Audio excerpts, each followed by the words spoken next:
This is the wholesaling presentation with the update based on the most recent legislative changes that came out in this last legislative session, so we want to keep you guys compliant with everything that's going on here. What I find is a lot of people are here or interested in wholesaling because it is the easiest way to get started as a real estate investor. There are no barriers to entry. Really all you have to do is have $10, right? $10 for earnest money, $10 for option money. It's a great way to get started in real estate investing without taking a whole lot of risk as a real estate investor.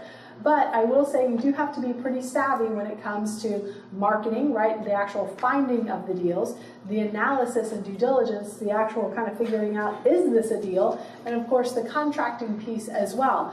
Can you get it under contract and can you find another buyer to be able to execute on it? And what I find is that for a lot of investors, after they master this strategy, man, all the other strategies start to become a lot easier for them because they have the basics down of the marketing, the sales and negotiation, and the analysis and due diligence, which are the foundational skills for going to the other strategies as real estate investors. This strategy has a lot of benefits to the real estate investor who's doing the wholesaling. There's hardly any barriers to entry. Again, $10 option, $10 earnest, and you got a property under contract. Congratulations, right? It's also all of the reward and none of the risk. Whenever you take title to a property, you're taking on the risk of that deal. You're taking on the market risk, you're taking on the project risk. It's also a great way to generate quick cash. I've seen some wholesalers be able to turn a deal into money in about a week, so that feels pretty good. It's a little bit of instant gratification there. Again, as wholesalers, you get to take all the risk-free profit and you get to transfer all of the risk-full profit to the person who ultimately purchases on that property. Great way to gain experience without taking on the risk. And it's a great opportunity to network with other investors. Nothing will make you a networking magnet like having a deal that you want to sell under your belt. For the buyer who's ultimately purchasing that property, that's a great way for them to buy a property without having to do all the hard work that really goes into real estate. None of the stuff that they talk about on HGTV is the stuff that actually takes you to be a real estate investor. It's the marketing, the sales and negotiation, the analysis and due diligence. As a real estate investor, you make your money on the buy. If you do not buy it right, if you overpay for it, you will struggle and maybe even lose money if you can't course correct on that project. So as the buyer, it's a great way to find deals without having to do all of that type of work. I will say, however, tell me guys, what's a typical wholesale fee? $5,000 to $40,000. I would probably say 80% of wholesale fees are under $20,000, okay? Do you think, guys, that you could do a little bit of marketing with $20,000? I'm sorry, I can't. Yes. Okay. Do you think that might get you more than one deal? Yes. Yes, yes. So what I see is that a lot of times investors will start buying from wholesalers and then they say, gosh, I just don't want to give up all my money to that wholesaler. Or not that you don't want, but man, I could spend that $20,000 getting a lot more than one deal. So now I want to go back and try and take part of that, part of the value proposition, the value equation. So let's talk about some of the steps, and I'm going to break these down individually, so don't worry, I'm going to skip through this one but very quickly. But this is from the marketing to talking to the sellers, to negotiating the contracts, to finding an end buyer, and to ultimately getting to the closing table. And we're going to break this down individually on the next couple of slides here. So step-by-step marketing. Did Phil convince you guys that marketing is a pretty important part of your business? Yes. Okay, 4 of you, that's awesome. Okay, that's great. So yes, marketing. So what kind of marketing do you want to do?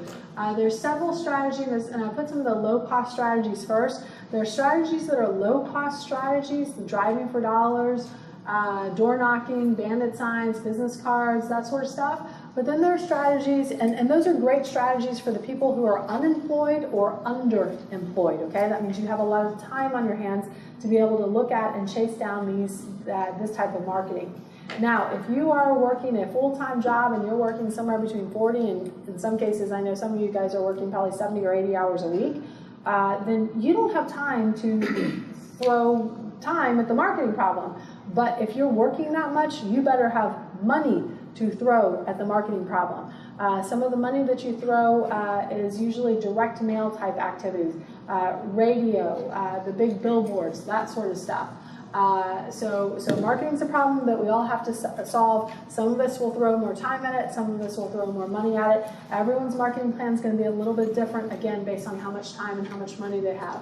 After you do the marketing, you'll get a call from a motivated seller, and you better answer your phone. What do so many wholesalers not do when you call? Have you guys called bandit signs before? And where's the call go? To their voicemail, right? Guys, if you are spending all of this time, money, effort, energy, you better answer the phone, because their next call is to the investor who is sitting to the right or left of you. And if you don't hit that very quickly, if you don't take advantage of that very quickly, then you might lose that opportunity altogether. So after you get the call and answer the call, you'll start what I call the sales and negotiation process. But it's not as much negotiation as it is sales, and it's not as much sales as it is building the relationship. So part of building the relationship is really and truly understanding the problem. A lot of real estate investors just want to get to the numbers and don't want to understand the problem. There have been many cases that for us, the money the seller didn't care about, but they had a different type of a problem that they needed to solve. We have had we have had sellers that we have worked with that have been complete hoarders. And a hoarder can't, like, I don't know if you guys have been in any of these houses or seen any of these houses, they get just stuck and they can't do anything, and they look around at all of their stuff and it's overwhelming to them, and they cannot take action. And it's a very kind of tough road that they have in front of them, but sometimes you have to solve their problem, and sometimes the problem is renting them a storage shed, boxing up all of their stuff very carefully, right? Because every dollar store bag has something really important in it, and just kind of getting it all away and getting it to the right place.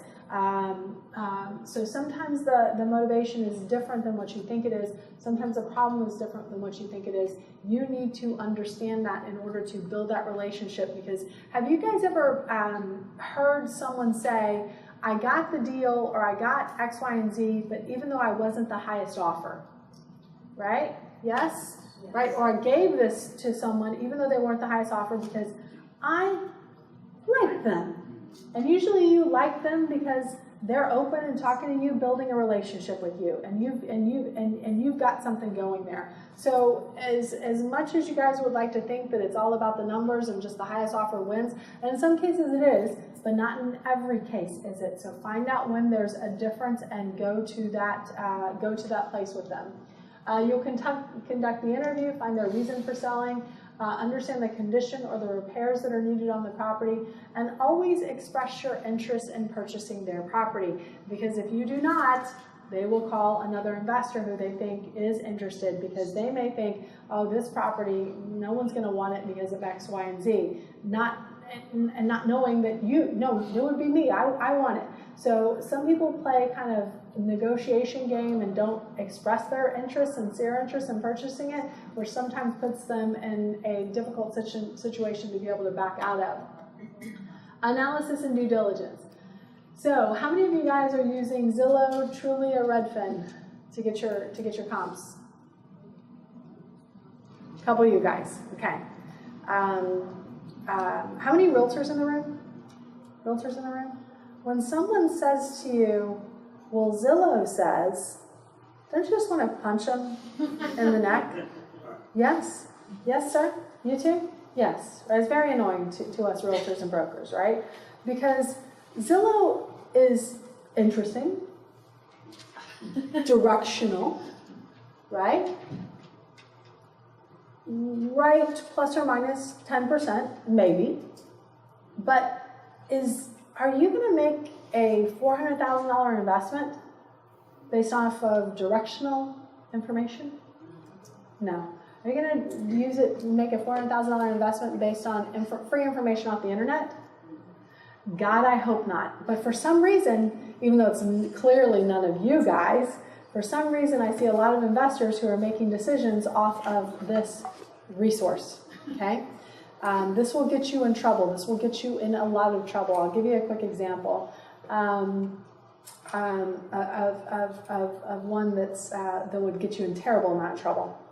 One of the properties that Phil and I bought when we were early on in our investing career was on 46th Street. So very close to the intersection of 45th and Duval. When we were running the comps, that were kind of in that area. At the time, not knowing that 46th Street was actually the dividing line between elementary school A and elementary school B. 45th Street would have been seemed like logical dividing lines. 45th is a big yellow, line down the middle of it, and so four lanes. 46th Street is just a little, small street with just barely get 2 or 3 cars past it, right? But 46th Street was the dividing line for that school district. The houses in the south, south of 46th Street, they went to elementary school A, which was an exemplary elementary school. The houses on the north side of 46th Street went to a non-exemplary elementary school. Do you think that that's going to affect the price? Yes. Do you think that Zillow knows that that's going to affect the price? No. Do you think a great realtor is going to know? Yes. Guys, to be a successful real estate investor, you have to have a great investor-friendly realtor on your power team. If you do not, at some point, even if you don't fail early, at some point you will fail, okay? You have to have that person on your team. You have to have that person giving you access to the MLS or giving you the comps, right? You got to get those comps, you got to verify this information. So guys, don't use directional information. Don't use the tax record. Tax record is usually off. In up years, the tax record is off, meaning it's lower than what it's really worth. But in down years, it's actually higher. The tax record is actually higher than what it's really worth. And in those transitional years, it's almost always higher than what it's really worth. So again, directional, but not accurate enough to make a $400,000 decision. Everybody got that? Yes? And then the next question is, well, how do I find an investor-friendly realtor? I just asked the question for you. Hopefully you were paying attention. I said, who are the realtors in the room? And 4 or 5 guys or gals said, yes, that would be me, right? And some people didn't answer because they thought it was going to lead somewhere they didn't want it to lead. But they're in here. About 5 to 10% of our membership are realtors and or brokers. Due diligence. So there's 2 parts of the investor maximum allowable offer equation. What are those 2 parts? ARV and repairs. ARV and repairs. So you get the ARV from a realtor and you get the repairs from where? Contractor. How do you estimate repairs over the phone? You don't? Yeah. Is that what you said you don't? How do you estimate repairs over the phone? Come in class and learn. No, I'm going to tell you right now. How do you do that? What do you say? Do you ask them what's the condition of your home? Yes. Yes? So, does anybody in here know, does anybody in here have a cat? Raise your hand if you have a cat. Keep your hand up if you have more than 1 cat. Keep your hand up if you have more than three cats. It's okay. You're among friends. More than 3 cats. No? So you know those people with more than 5 or 10 cats. We'll say that, okay? We'll protect you guys in here. What do they always say about their house? It's great. Now, my house, I keep a clean cat house. My house does not smell like cats. Yes? You guys all know that person, right? Hopefully they're not in this room. But if they were in this room, I guarantee you could smell them. But they don't realize it, right? So to them, their house is in what condition? Perfect condition. Is condition a subjective question or an objective question? It is incredibly subjective. It is in the eye of the beholder, right? But if you ask them instead, Rashad, when was the last time you put a new roof on your house? Is that an objective question? Yeah. Yes, it is. Yes, yeah. And if you know that the last time they put a roof on in Austin, Texas was 10 years ago, what do you know likely about the house? A hailstorm has come by, right? And the house probably needs a new roof or a significant amount of repairs. When was the last time you replaced the air conditioning system? 15 years ago. What do you know? It's probably getting to be on its last leg. It might have another 5 years of output in it, but your end buyer's realtor's inspector is going to find about 55 different things that's wrong with that air conditioning system. It's probably going to ask you to replace that air conditioning system. If you ask them, when was the last time you updated the kitchen? And they say 1985. And you're in an area, Brentwood, where every house has my favorite colors, granite and stainless steel. Yes, right? What do you know about that kitchen? It needs to be completely replaced, gutted, whatever. So you need to know what your comps are looking like. So your comps will dictate what repairs need to be made in your house, along with when was the last time you X, Y, and Z. Does everybody follow that? Yes. Objective question, it's an objective question answer, which you can put a number on that, right? Now, a little bit of extra tribal knowledge for you guys. I started doing this. I thought I knew everything. I've had many times in my life that I've thought I've known everything, and I've had to I've gotten slapped down. I'm going to tell you about a time that I got slapped down so that you guys don't have to get slapped down. There's another question that you have to ask as you go through this. When was the last time? That's very objective. What's another question you have to ask? Use two. Two questions. Do you have any pets? Yes. So, I'm sorry, what did you say? What did you say? Or kids. Notate that I did not say that. Okay? That James said that. So, Yeah, my little one, when she was about 3 or 4, was quite the artist. So the only room in our house that we have had to both repaint and recarpet is my 8-year-old son's room. And that will affect your paint and carpet. So even if someone said, yeah, I replaced my carpet just 2 years ago, if they have like twin anythings running around the house, right, that may, a little grape juice and whatever else gets, thrown in there, that may affect your repairs, right? And when I got slapped down, it was, I did not ask the question, do you have any pets? So I went through all of these questions. When was the last time and they had just remodeled the house. They just put in a new kitchen. They just put in new flooring. They just put in a new carpet. And I'm thinking, this is unheard of. This is amazing. I'm working through how I don't have to do anything. And I got into the house, and they had 15 dogs, 15 cats, and 5 ferrets. Just to add a little, like ferrets poop, and then they throw it on the wall. It's disgusting. So, yes, this is real. You will get, so this is one of my stripes as a real estate investor. You will get these different stripes as a real estate investor where you think you know everything, and then somebody's going to slap you right down. So it's always important to ask about pets and children, right? Very important, because that might change your ultimate result. So a little bit of tribal knowledge for you guys. If you have the ARV and if you have the repairs, what can you now do? You make an offer. What's the offer formula? 70%. Awesome. Everybody does anybody not have that? Could you repeat that, please? Thank you, because there's about 50 other people in this room who don't know. It is, and they're afraid to tell. It's 70% of the after repair value, or the ARV, minus whatever repairs are needed on a house. 70% of the ARV minus repairs. Everybody got that? So on a $300,000 house that needs $60,000 in repairs, what is your offer? I know. 70% of the 60,000? No.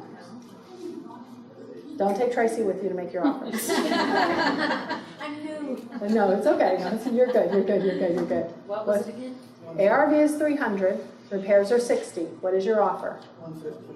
It's 150,000. 300,000 times 70% is 210,000. 210,000 minus 60,000 in repairs means your maximum allowable offer is $150,000.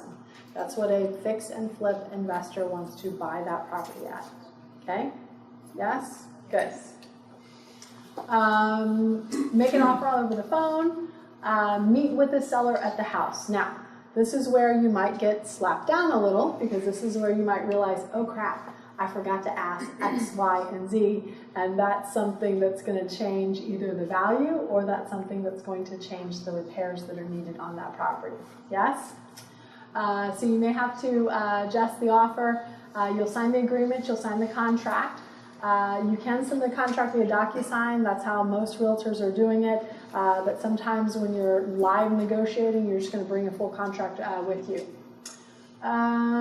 You'll want to use the TREC 1 to 4 family contract. If it is a single family home, you guys can get that on the TREC website, TREC. You just Google it up.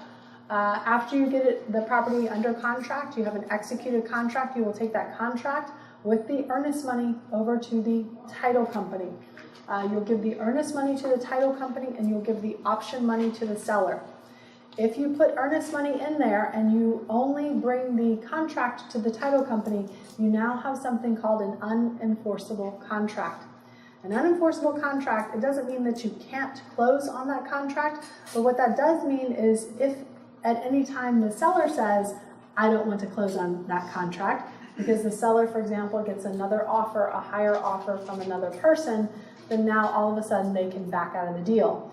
You don't want them to be able to back out of that deal. So if you put earnest money in, you need to deliver both the earnest money and the contract to the title company. Now, what happens if you ask for an option period and you put in their option dollar amount, but you don't give that option money to the seller?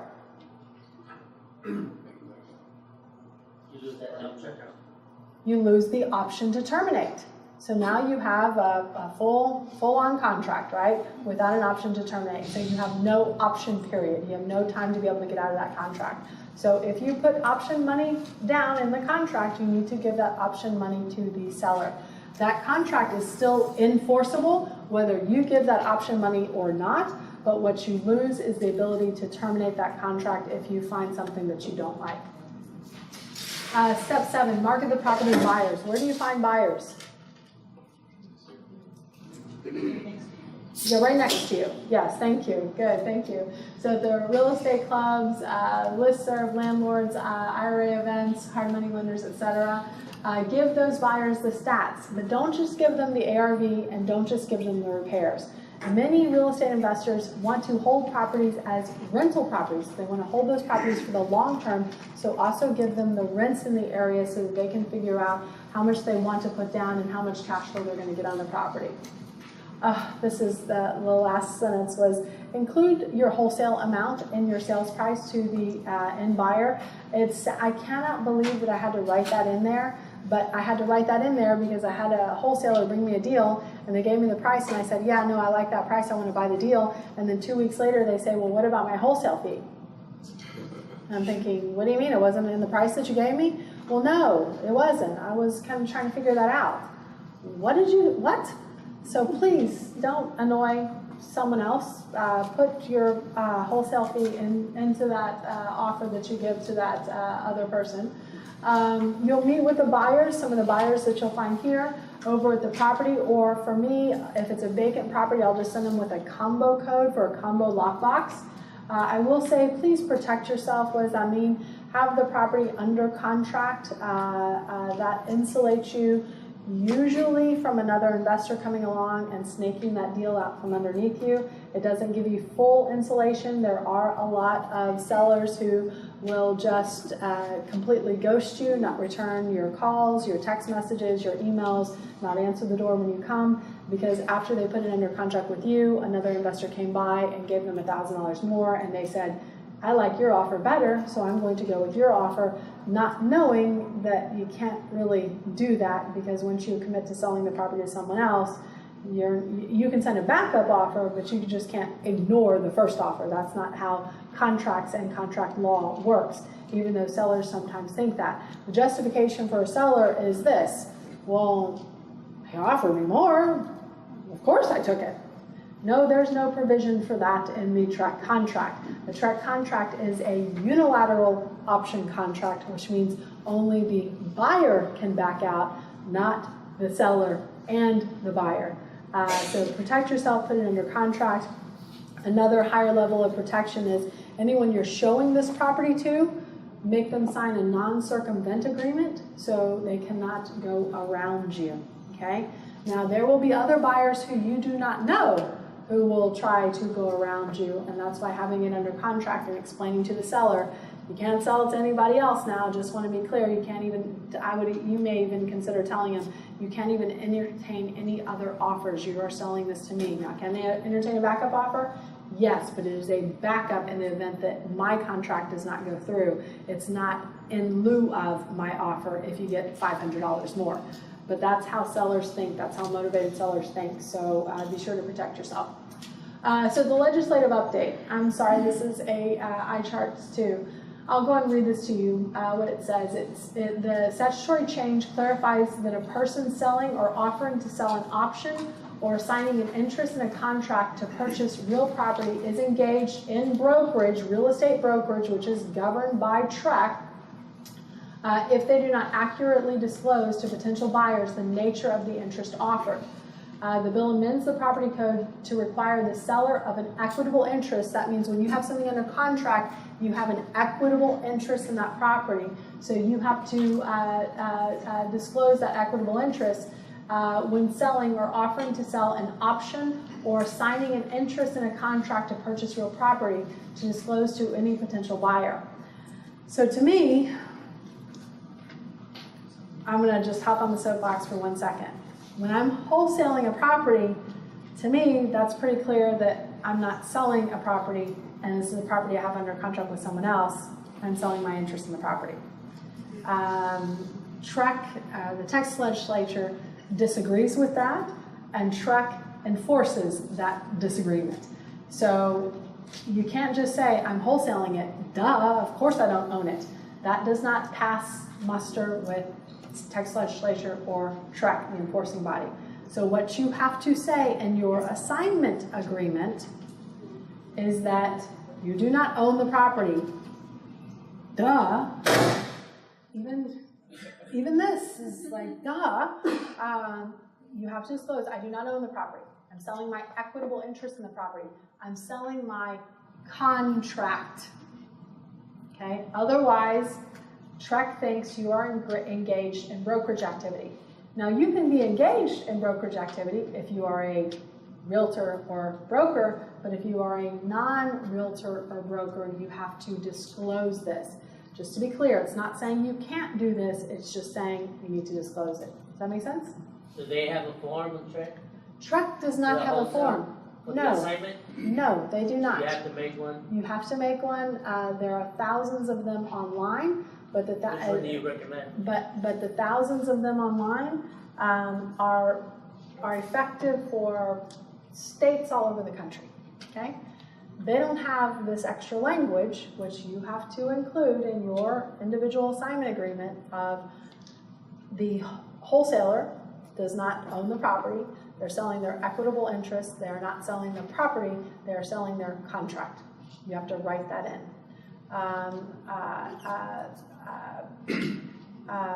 There are title companies who will make wholesale agreements for you. There are a lot of them online, for example, that you can get and use. It's pretty straightforward.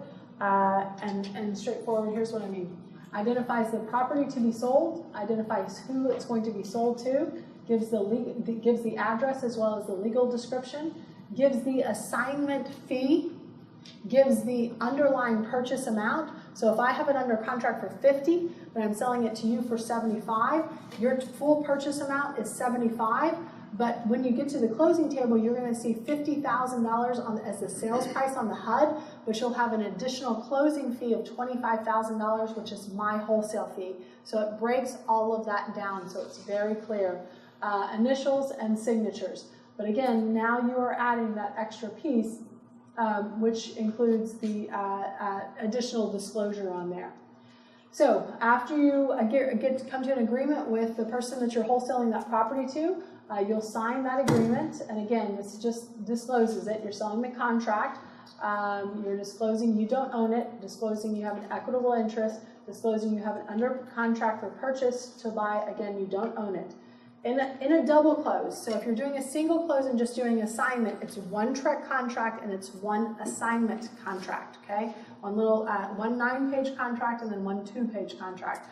But if you are making an obscene amount of money and or you're working with someone that you've never worked with before and or you really don't want the seller to know how much you're making or the buyer to know how much you're making, at that point you would do 2 closings. And at that point, you need you need 2 TREC contracts. So you need a TREC contract for the A to B transaction from the underlying seller to you, the investor, and then you need another TREC contract from you, listed as seller, to your end buyer. On that, you just write into special provisions, I do not own this. I'm selling my contract.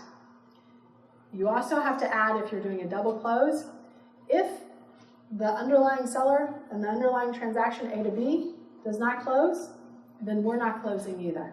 Does that make sense? So just get a lawyer to write in? An attorney will write an assignment agreement for you, yes. And you'll need to tell, they may not know that. Here's the thing, guys. What I'm telling you is stuff that I know because I've got my finger on the pulse. Not every title company knows this or understands this. And the truth is, guys, there will be people who will wholesale properties the old way without disclosing this because they feel like, well, duh, I'm wholesaling it, right? And they will get away with it, fine. And they may get away with it for a very long time. But there may be one issue that comes up one time that will put their butt in the sling with TREC, and then they'll have to recalibrate, okay?